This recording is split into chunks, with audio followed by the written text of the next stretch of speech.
Welcome back to the Superior Tech Channel. In this video, we discuss the latest developments in the South China Sea.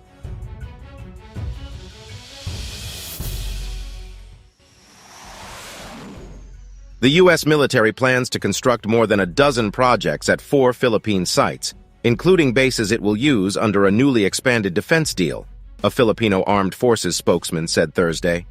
The United States will fund and build 14 projects at locations, including the Lalo Airport in the northern province of Cagayan, which directly faces Taiwan, and on Balabac, an island in Palawan province that faces the South China Sea. The projects will include improvements at Naval Base Camilo Osias in Cagayan and at an army camp in Isabela, another province on the main northern Philippines island of Luzon, the military said. Philippine military spokesman Colonel Medel Aguilar said the projects consist of the construction of a pier, rehabilitation of a runway, establishment of a command and control fusion system, and construction of a mess hall and humanitarian assistance and disaster response hangars.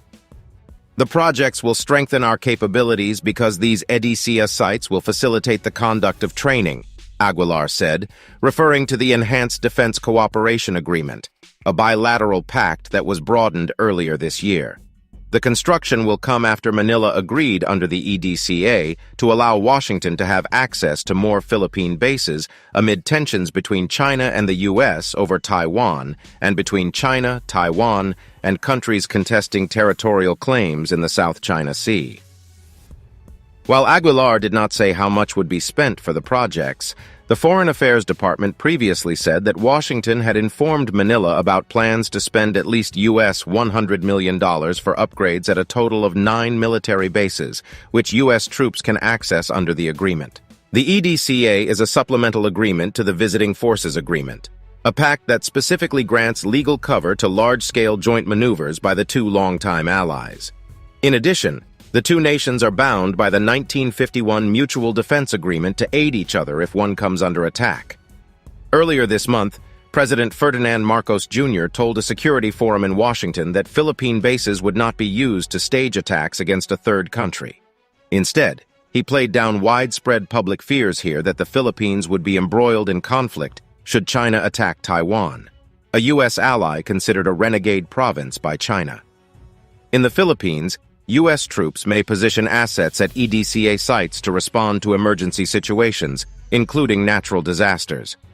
If we will be attacked, of course we can use that. Only if we are attacked, which is remote from happening, Aguilar said.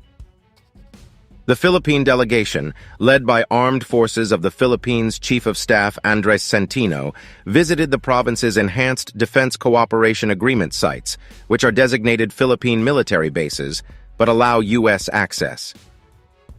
This access comes in the form of pre-positioning equipment, construction of facilities, and hosting American troops. Centino visited 3 sites, including 2 located on Balabac. The island was announced as the location for one of the 4 additional EDCA sites last month and is the only EDCA site directly adjacent to the South China Sea. While the island lacks major facilities, it only hosts a small naval and littoral monitoring station. Plans to upgrade Balabac to better accommodate Philippine and U.S. troops include the construction of the 3-kilometer-long Balabac military runway and a series of projects at Naval Station Narcisco del Rosario. The Balabac Strait has been used by both Chinese and U.S. naval vessels, with Chinese ships sailing through the 50-kilometer-wide choke point in 2019. U.S. vessels have also used the strait to access the South China Sea, most notably with the transit by the Nimitz Carrier Strike Group in 2020.